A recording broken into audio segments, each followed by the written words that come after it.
Sri Lankan Prime Minister Ranil Wickremesinghe delivered a special statement in Parliament today. The Premier of the crisis-hit country addressed the House on the current economic situation of the country. Wickremesinghe laid down an economic plan to pull the country back from bankruptcy.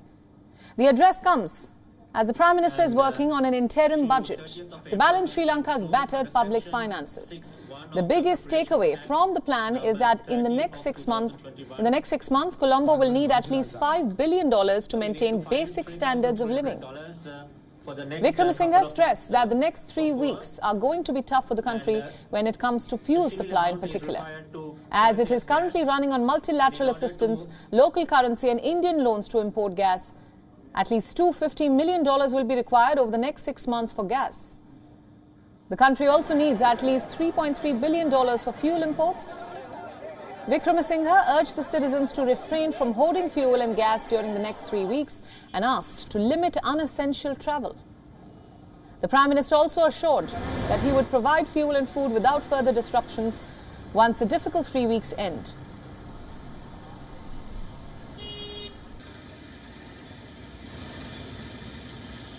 We need to find $3,300 for the next couple of months for fuel, and a similar amount is required to purchase gas.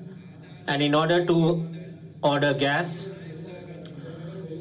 import gas, we are using the Indian credit facility, and for the coming month we need $250 million for gas. Furthermore, the next coming 3 weeks is a very difficult period with regard to fuel and gas. We need to limit our travels. Therefore, do not think only about yourself, and try to conserve fuel and gas as much as possible.